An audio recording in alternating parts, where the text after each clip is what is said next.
Hello homesteaders, welcome to our homestead. Look at this gorgeous plant behind me. This is Amaranth. It is incredibly easy to grow and it is extremely nutritious. We're going to talk about it today. Let's go.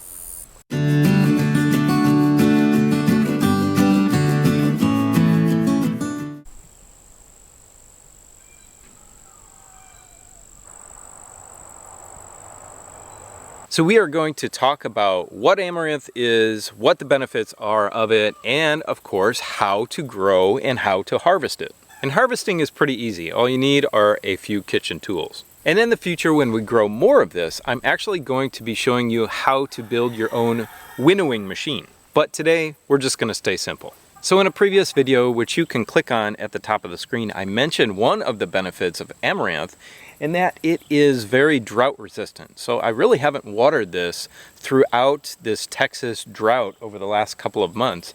And as you can see, it's done just fine. So why would you want to grow amaranth? Well, it has a lot of benefits. One of those obviously is it grows really easily in a wide range of soils and is fairly drought resistant.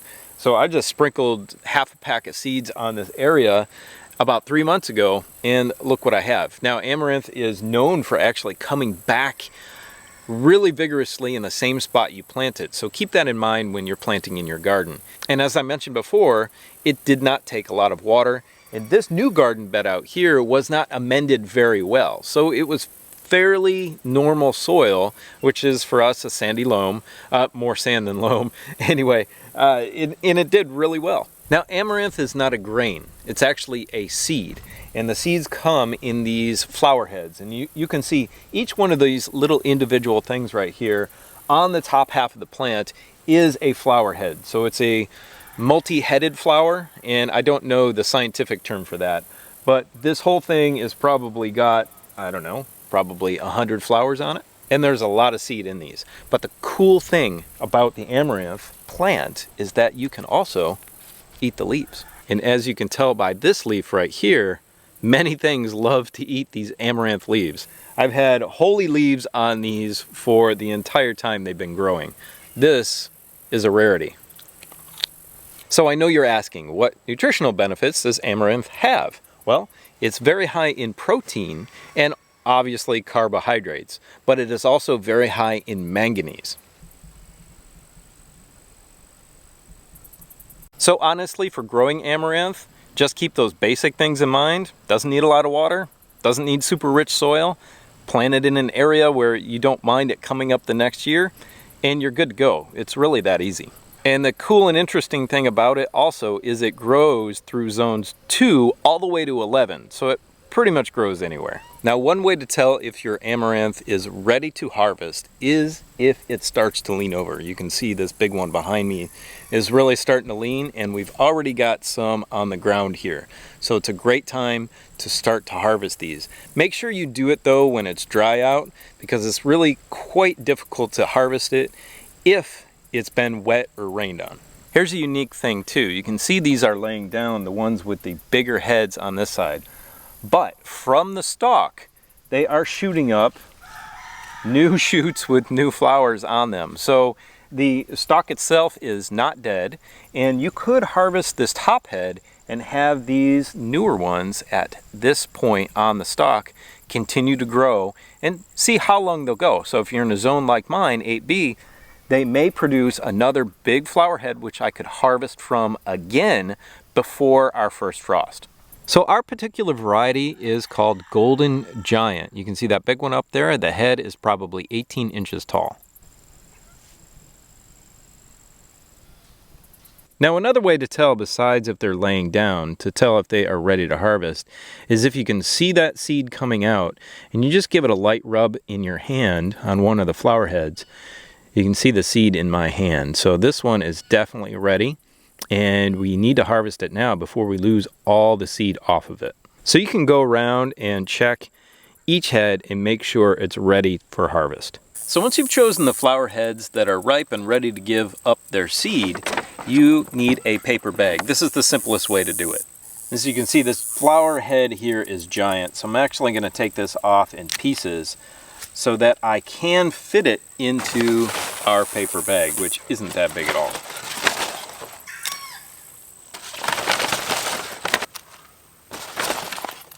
And step one, of course, is to thresh it. So we're just gonna close up the bag and we are gonna shake it vigorously to get all those seeds out of there. So if you found that the seeds aren't coming off very easily, you can just rub them with your hands. And that's gonna help the seeds just drop. You can hear them dropping in the bottom of the bag. Some people will use a bucket and a drill with something on the end to smash the flower heads against the side and knock the seeds out of them. I don't have anything like that. I just kind of do it by hand like this, and you can see they're popping out, falling out quite easily. Just by rubbing it gently, like this, you can see how much seed is falling out into my hand. Now what we were left with, and you can see the main stalks by my boot here, we didn't actually pick that much, but we've also got inside of our bag here all these tiny individual male and female flower heads. And then we've got also some tiny stems like this mixed in with all the seeds. So what we can do is just kind of rub our hands together with that in there, and then we are going to have to sift out this stuff. And the best way to do that is with just a little screen like this. This is 1/4 inch hardware cloth. Sometimes a kitchen mesh strainer like this can be a little too small to begin with, and it really depends on the make and manufacturer. This one is a bit too small for the grain. So we're just going to gently put it on here, and we're going to start to get some of the bigger pieces out. From here we have something that looks a little bit finer, and you can see all the seed in the bottom. But we need to get these other lighter flower head pieces out of here. And to get even more seed out, you can start to crush that up a little bit. But what we need to do now is winnow it. So it's a beautiful breezy day today here, and you can see as I drop handfuls of this, there's some chaff that is blowing away. So you're going to want to continue to do this until all that remains in the bottom is your seed. If you don't have a windy day, you can use a fan for this. So there you go. After just a few minutes of work, we've got probably a cup of grain, maybe a little bit more, from just those few flower heads. And undoubtedly, I left some seed in those heads. So in doing this by hand, you are going to need several different mesh sizes. I probably need one in between this and the 1/4 inch right there. So having those you'll be able to get out all of your chaff. And then by winnowing it also in front of a breeze or a fan, you'll be able to get out the rest of it. Now, since it's gluten-free, it's not going to cook exactly like a wheat or another grain, but it is super high in carbs and it's got a great amount of protein. So that's it. Easy to grow, fairly easy to harvest, tastes good, has a lot of nutrients in it, and it looks beautiful too. A lot of these flowers come in purples and reds and oranges and yellows, and a lot of people use them as a decorative flower for around their house, but maybe they didn't know they could eat them also. Of course, if you have any questions, leave us a comment or question in the comment section below the video. If you're interested in our t-shirts, go ahead over to the store tab and click on that. All of these are there, and I've actually added some colors, so we have more than just blue and gray. And I'll definitely be doing a video on a homemade mechanical method of being able to winnow this and thresh this in the near future. Now go check out this video right here, which talks about the superfoods that you need to grow in your survival garden. Have a beautiful, blessed day. We'll see you next time. Bye.